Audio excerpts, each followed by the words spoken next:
This is 22-year-old Gabe. He fell in love with 27-year-old Adam. I like to say I run the mouth and he runs the limbs. Growing up with no arms and legs meant that Gabe's road to love was a tricky one. It was more or less guys being curious about what it would be like to be with a person without arms and legs. Not only that, but his Mormon upbringing also provided plenty of obstacles in his search for love. Growing up Mormon, it just was a huge no-no to being gay. It weighed heavy on me for a lot of years. I felt like I was constantly wearing a mask. But eventually the roadblocks came down and Gabe and Adam found one another. And they're now planning a wedding as unique as Gabe himself. I've always known that I did not want to wear a classic wedding look. Stop! No, I love.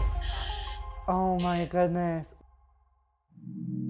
So I think the first time I knew that I was gay was probably the second grade.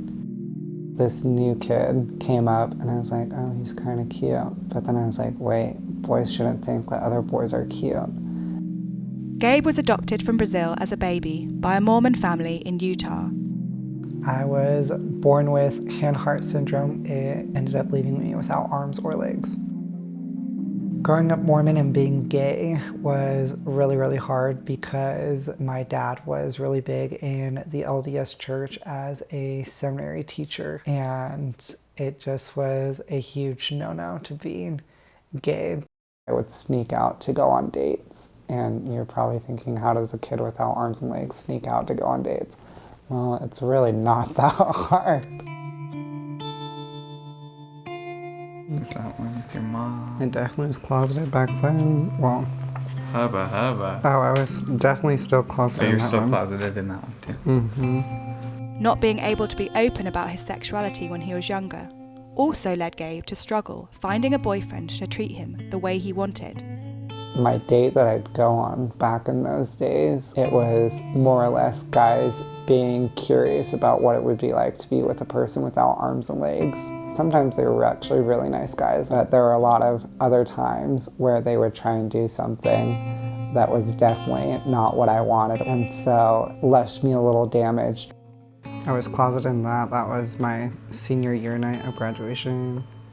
Being gay, my parents knew, but there were lots of times where my parents would have conversations with me, advising me not to come out because they didn't want it to ruin my reputation with being a young motivational speaker and also being a member of the church. It weighed heavy on me for a lot of years because I felt like I was constantly wearing a mask. When I turned 19, I told my parents that I was going to come out publicly and that from that point on, they either needed to support me or our relationship wasn't going to continue. That kind of opened up dialogue between my parents and I. And ever since that point, it's really helped our relationship. And yeah. With his parents' support, Gabe got out on the dating scene and Adam came into his life. That's how we normally pick him up. It's not me being weird. It actually made me nervous picking him up like that the first couple of times. When we first started dating, I told him that he could do that, and he's like, no, that's gonna hurt you. I'm not doing that. I'm not okay with that. And I was like, just wait, you'll wanna do it. He's super independent. He'll just try something and then ask for help. And I just assume he can do it until he tells me he needs help. We met on Tinder, actually. He was the first face that popped up. And it's one of those moments where you're like, this is someone I'm supposed to meet. This is someone important in my life. It actually took me a few minutes to realize that he didn't have any arms or legs. Like, it just wasn't the first thing I saw about him. First thing I saw was a smile. So my first date with Gabe was really, really exciting. It was something that I'd been looking forward to for a long time. It was really just, I guess, natural and smooth, and everything just felt right. We ended up going back to drop him off at the end of the date, and he asked me when he was going to see me again, and I said, tomorrow, duh. And it's been every day since we've been together. Once together, the pair knew there was only one direction their relationship was headed. For months and months, I kept begging Adam to propose because I just knew that he was the one and that I wanted to spend the rest of my life with him. And he'd always tell me, it's coming. The proposal itself, it was really sweet. It was like a lot more simple in the moment than I thought it was gonna be, but I liked that, you know, like everyone's expecting big, huge, gigantic fireworks, but those just happen on the inside instead of on the outside. So it was just really special, something simple. I cried when he proposed. Yeah. Yeah, we have one of the pictures, I don't think it's up here on the wall somewhere, but one of the pictures, he's like, it's just like yeah, that one right there. Just looking like he's about to just bust in half. It was so funny, but also really sweet. So I'm gonna call the wedding designer in just a second. Hi. Hi. Hi, Gabe. How are you? Oh, hi. Hi. It's nice to finally see you. Adam's not gonna stay here for too long. He's gonna run out so he doesn't hear any of the details. Mm-hmm. Cool, I'll leave. It was nice to meet you. So let me know if it's safe to talk about it. Yeah, you're good. He's in the other room. So I've always known that I did not want to wear a classic suit and tie for my wedding look. I wanted to do something that was going to turn heads. So I have the notes from our last talk right here. Oh my gosh, yay. I was hoping that if I read through it, it would like better capture the vision. Stop. No, I love. Oh my goodness. Will you send me a picture of that too after? Oh, it looks so good. I'm so excited. I've always had my dream wedding picked out from the time I was like 13.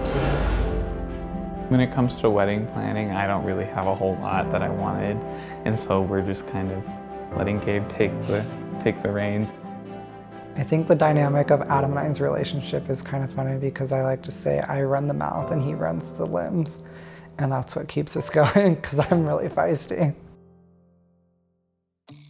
For me to have a guy who loves me unconditionally and doesn't hold back and just holds me accountable and loves me the way that I should be and treats me the way that I deserve. There's a lot of stuff that comes out of his mouth that surprises me. And every single one of them I love because it's like an echo of what I'm thinking. It's just perfect. That's when I knew that this is the one.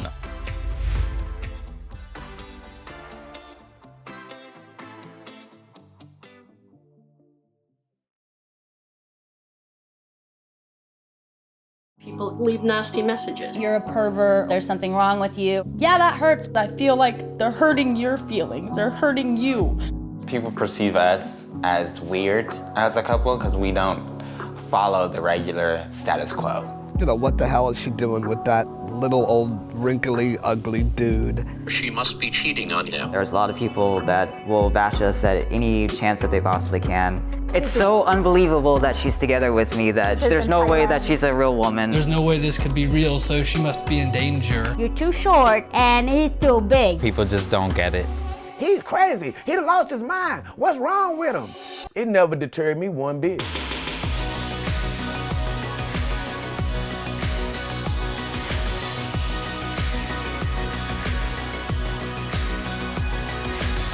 Interabled relationships are beautiful. You can date somebody who's transgender and not be thought of as a weird person. I know that it looks weird from the outside, but just makes my little puppy heart happy. Humans today, we are all judgmental. All I know is I love her and she loves me. We're just gonna continue loving each other. No matter what, nothing's gonna change us. The thing I love most about Mason is how cute he is and nothing else. It doesn't matter your gender, your height, your disability. Love is love, and love will conquer. The haters.